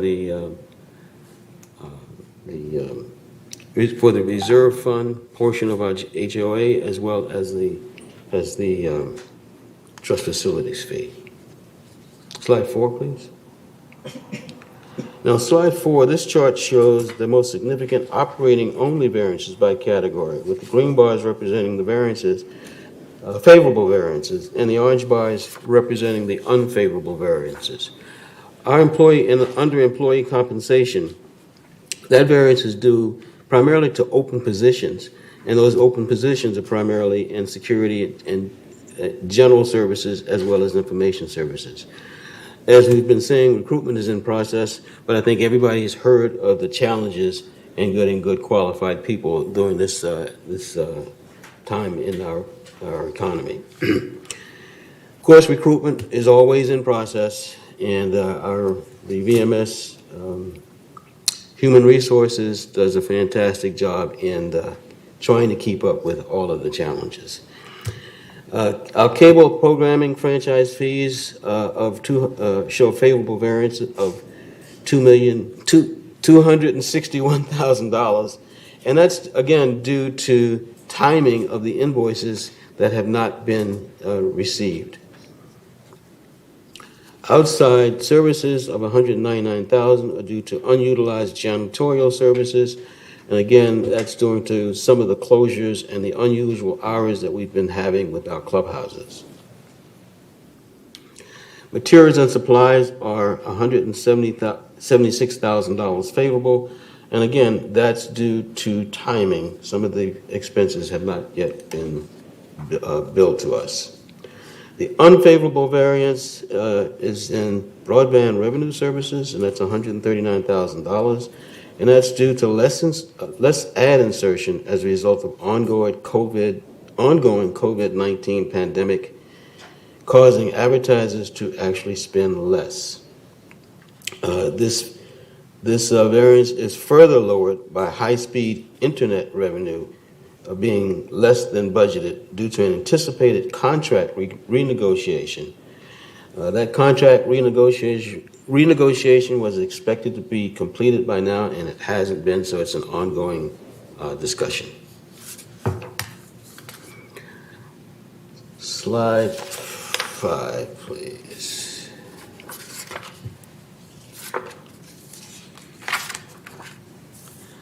Okay, on this slide, it showed that we have sources of revenue that are other than the assessments, such as fees and rentals. To date, we've received over $1.5 million of non-assessment revenue. And by the way, that's not including trust facilities fees. This is operating revenue only.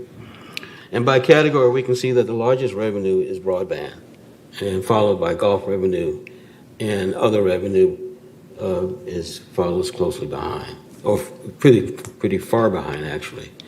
So roughly 77% of our revenue, non-assessment revenue, is from broadband and golf revenue. Slide 6, please. The operating expenses to date are $5.5 million, and that excludes depreciation. Our largest category, as you would expect, is compensation related and cable programming, which also is the largest revenue item, second largest revenue item, is the second in terms of our expense. Slide 7. This shows our reserve and restricted funds and what the adjusted balances are. Starting with the first column on the left, our reserve funds have a combined ending of $31.2 million, with the restricted having an ending balance of $2.3 million. That restricted of 2.3 is really primarily the contingency fund for GRF. Included in this are the contributions received this year through assessments, trust facility fees, and investment earnings, actually losses. Our second column shows a work in process of $2.2 million for the reserve and $43,000 for restricted, reflecting the amounts paid for projects not yet complete. And we'll see on the next chart that what is actually reserved for those projects. The third column represents the adjusted fund balances of $29 million for reserve and $2.3 million for restricted. Next chart, please. This chart shows our resale history from 2020 to 2022. Our community-wide sales so far have been 165 through February. Most of these transactions generate the trust facilities fee, which currently for those that close after March 31st is $5,000. It will go up to $7,500 for those that close after March 31st. But it is 23% higher than what it was last year, which was significantly higher than the year before. Slide 9, please. This chart shows you, gives you an idea of where the reserve money is committed. Of the $12.9 million appropriated by the board for various projects and equipment purchases, the remaining encumbrances are 10.8, which really says that there's still a lot of money to be spent this year, or that we have planned to spend this year. Reserve restricted funds had a total appropriations of $50,000, And you may recall the restricted funds that we allotted last year did include some legal obligations that we had for pending cases. Slide 10, please. Slide 10 shows our adjusted fund balances on a historical basis, and you will see that the last 3 years, our funds have increased significantly, and partially due to less than expected spending. And we're looking, obviously we don't want to spend money if we don't have to, but given what the reserve's purposes are, we want to make sure that we're spending appropriately. So to that end, we are in the process of having a reserve study, which will take an evaluation of all of our buildings and other resources to understand just where we are exposed in terms of maintenance or just, in terms of maintenance and looking at our infrastructure, building infrastructure. So that will be concluded, I think, by the end of the second quarter. So that is my report. Are there any questions? Comments? Thank you. Moving on to the committee. Our next meeting is April 20th. The Financial Committee is April 20th. I did report on what we did last at our February meeting, which essentially was we went over our investment profile, and we had Dan Quirk from, what's the name of the company? Can't remember the name of the company now. Sageview. We had Dan Quirk come in and give us a complete understanding of what our investment strategy is and how it is reflected in our current status of our investments. Again, our investments are long-term investments. We don't anticipate having to use any of the cash flow from those long-term investments for any near-term projects. And that ends my report for the Finance Committee. Thank you. So next is Strategic Planning Committee. We only meet every other month, and so my report from last month is still the same, and we will meet again on May 2nd at 9:30 a.m. right here in the Thank boardroom. All right, the report of the Community Activity Committee, Director Horton. Thank you, Madam Chair. This month or last month at the CAC meeting, we are going to put in new signage at the facilities for proper contact information in case there's an accident. The gates at Garden Center 2 are working, which I really like. And there's lots of events that are being managed by the Recreation Department in the next month or so. The Village Games, Easter at the Equestrian Center, like Ms. Foster mentioned, the Health and Wellness at Clubhouse 5. Also, May 21st is the annual men's tournament charity golf extravaganza. Also, I wanted to thank the people that made donations, the Saddle Club and the old Prose. We really appreciate it. And also, I wanted to say we want to thank all the 65 volunteers over at the library. During COVID, they kept us going. And our next meeting is on April 14th. Thank you. Okay, well, I'm going to report on the Equestrian Center ad hoc. We meet quarterly. And the most exciting thing that is going to be coming up is a Renaissance Fair. So we will have a Renaissance with the Equestrian Center. Yes, we'll have a Renaissance Fair. It's in May, and one of the exciting things about this is the Equestrian Center and staff are planning the event, but it will also have the participation of many of the clubs that want to participate in this event. So I look forward to having this fair because I think it's going to be a great event for the whole community. So we just met, so it's going to be May, before we meet again, and everyone will be notified that's on the committee. So thank you. The next one would be the report of Landscape Committee. Thank you, Madam President. The Landscape Committee met on March 9th, and Bob Merget, who is the chief arborist, one of 5 that we have on our landscape team, gave a report on all of the trees in the village.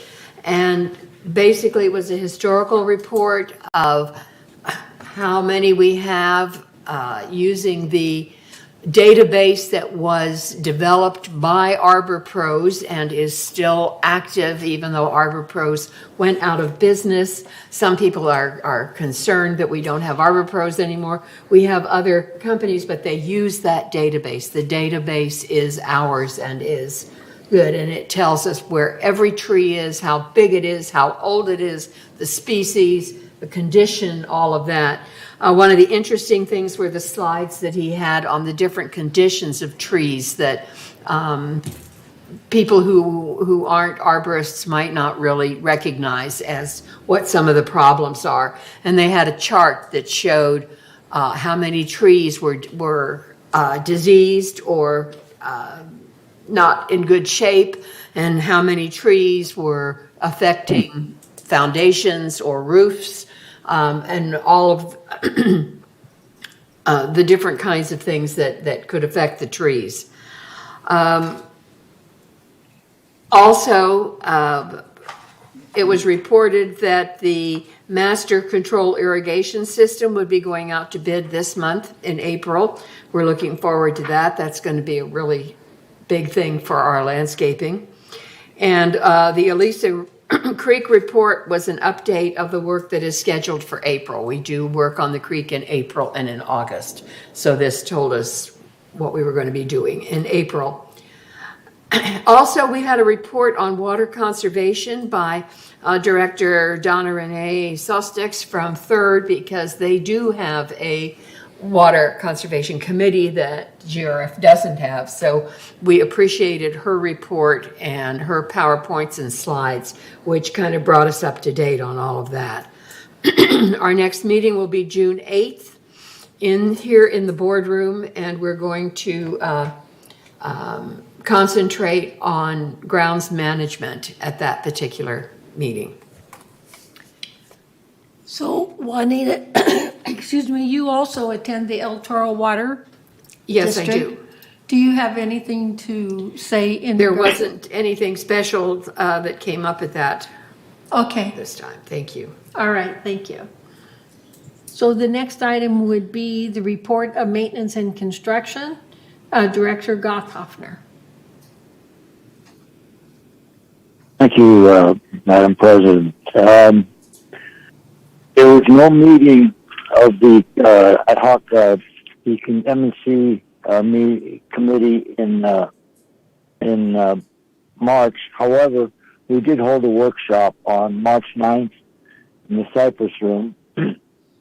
We discussed many items there, including the EV charging. We went on and Guy West updated us that there was that work was progressing on the back kitchen rooms, but that something had come up and we need to remove some asbestos, which was within the cost for the project.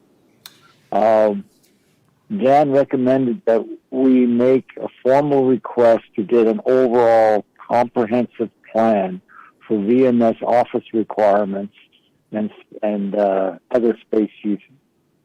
We also talked about the broadband HVAC replacement.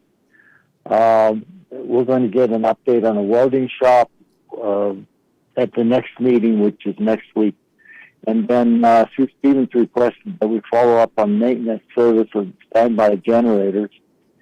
And then there were some other minor items. Oh, one thing of interest, SkyWest knows that in the past we'd set up a contractors fair to bring contractors into Clubhouse 5 and allow people to meet them. And this is an interesting idea that perhaps we should revisit, since there have been so many changes over the COVID period. So the next meeting will be April 13th at 9:30 in the boardroom. And I'll move on to the Clubhouse ad hoc committee, renovation ad hoc committee. There was no meeting, however, on the 25th of March, there was a tour of the Clubhouse 1 area by some design consultants, and they will come back to us with their cost proposals. And when that happens, we will call a special meeting to discuss those items. All I have on that. Thank you. Thank you. All right, the next item is report of media and communications. Joan, please go ahead.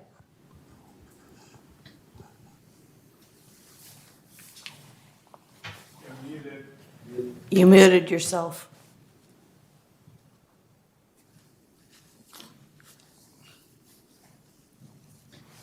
Okay, you're still. Joni,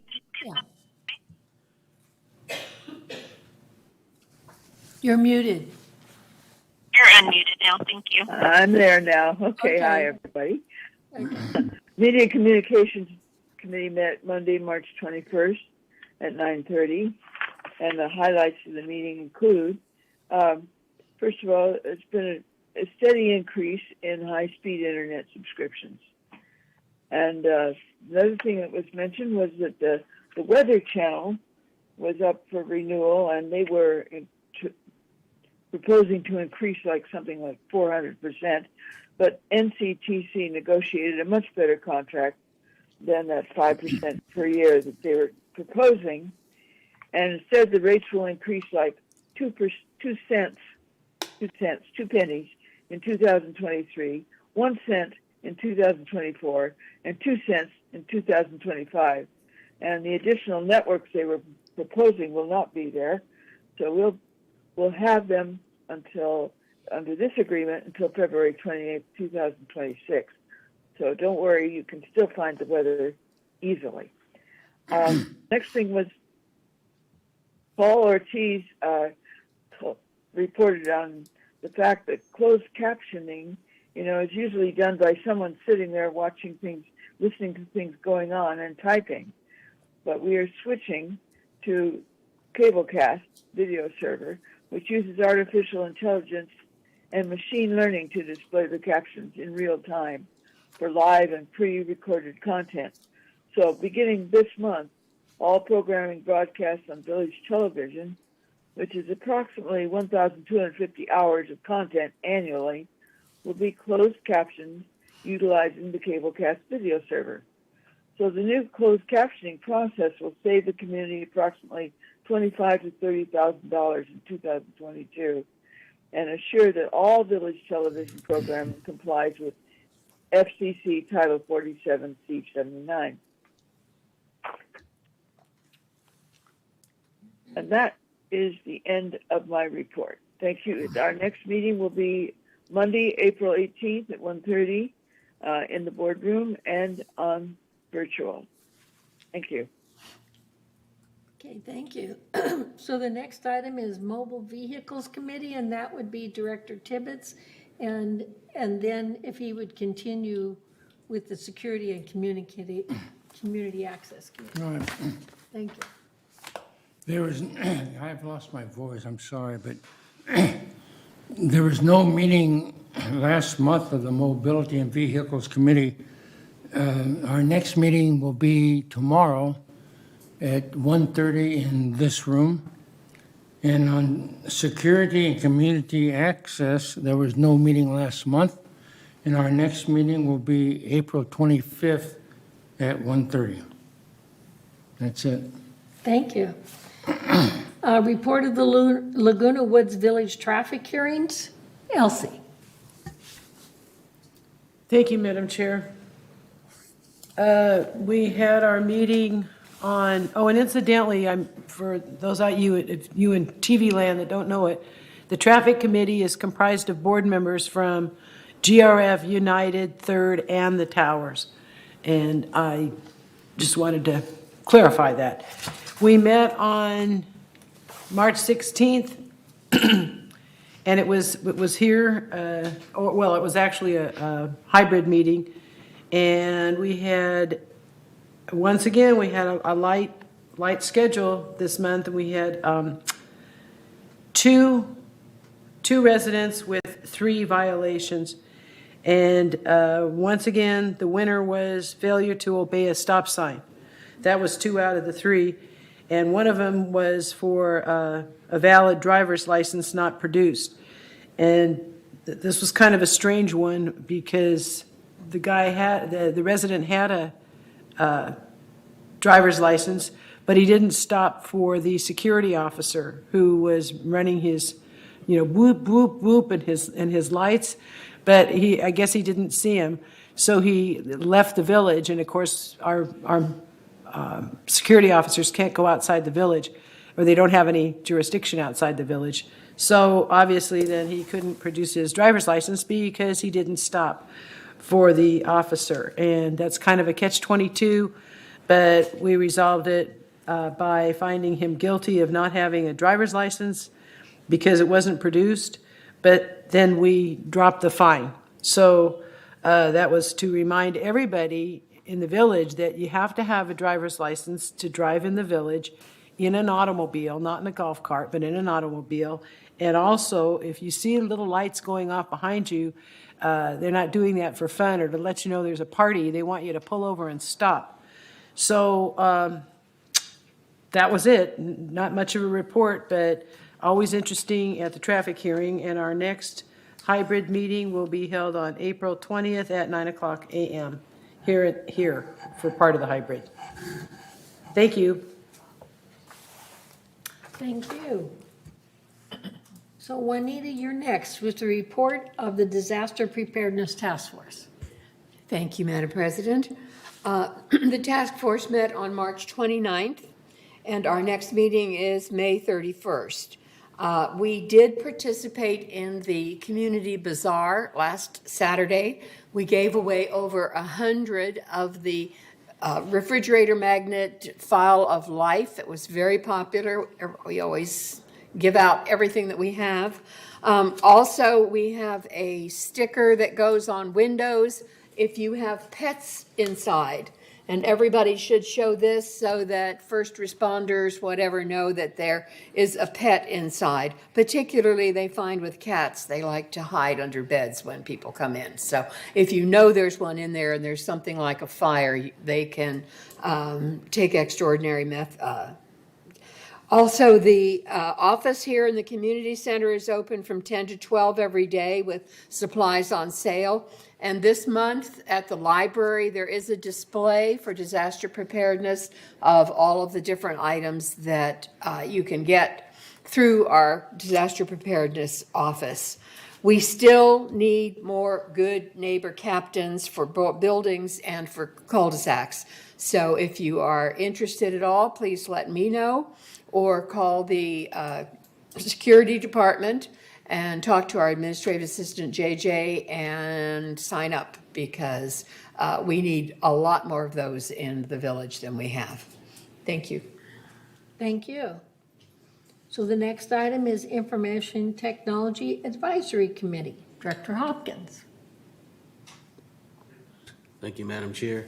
As you know, the ITAC committee meets weekly, and we're now in the process of finalizing the contract with Advantico.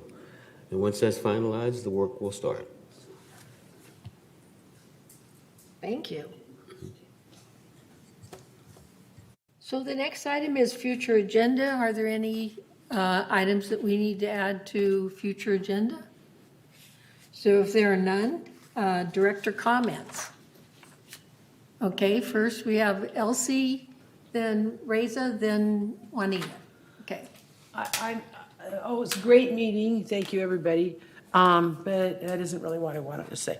I can't remember the lady's name, Karen Mackin, I believe. Nobody ever addressed her business with the people riding their bikes on the walking path.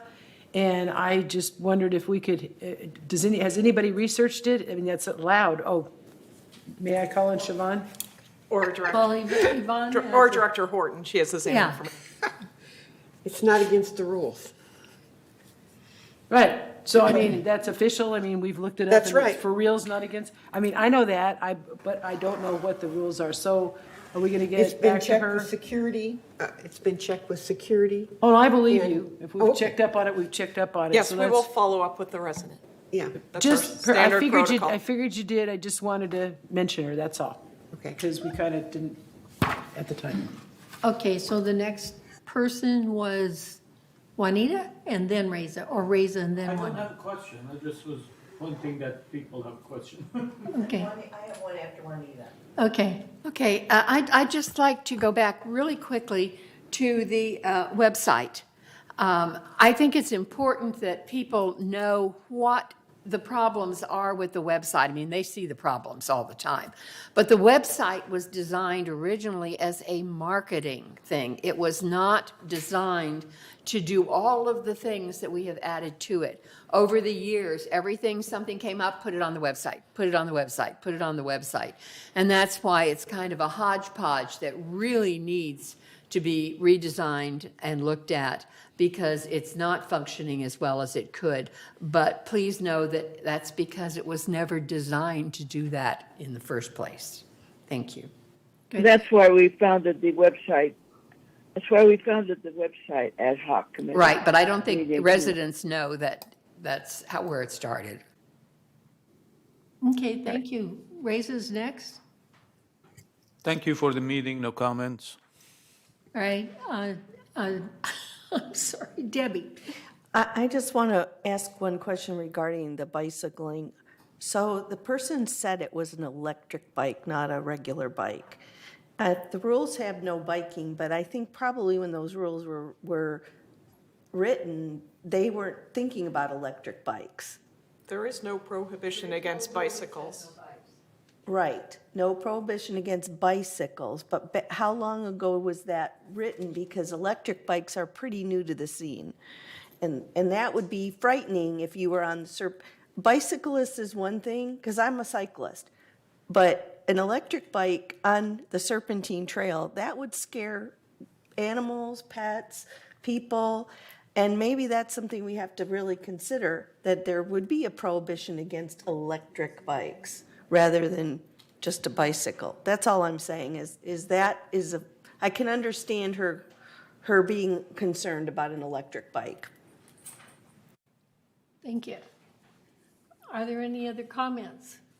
Okay, Siobhan? Just to add to the website, just keep in mind that the website is being revised. There's a website committee that's now going to understand and study and improve the website for modern use. So it's an ongoing effort. The other thing, just to comment on the bikes. There's no prohibition on the bikes, but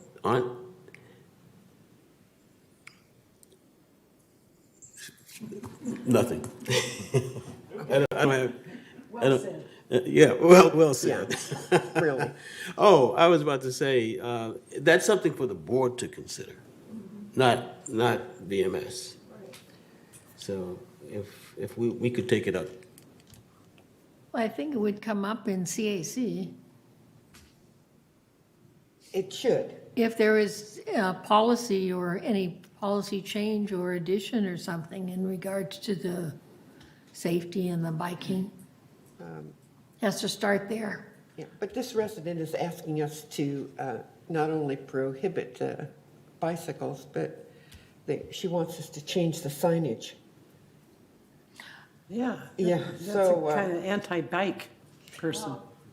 I mean, if bikes aren't prohibitive, so there are no need for signs. No, no, No, no. the bikes are She's not asking me to change. Not the prohibit, that's what I mean, they can ride on, there's nothing that says they can't ride, so she's asking for signs which are contradictory to our Right. policies. Right, That's, I get it. yeah, The okay. electric bike is a separate issue, I think.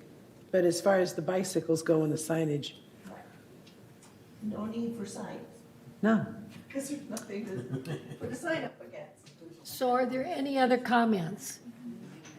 Siobhan? I just wanted to put on screen the contact information for CR&R. This question came up earlier. Residents can contact CR&R by telephone or by email. Okay, great. We have this information and they go to the website also, right? Thank you.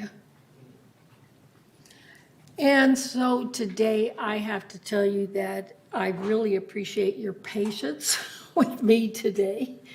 I realized that the T-coil, that I access through my phone was basically not working. And so I was unable to hear the people, that came up to speak. And once it turned on, then I hear perfectly. But I want to appreciate it. I appreciate your patience. So thank you. So let's recess and go to lunch. And then we will continue with our closed meeting. So thank you.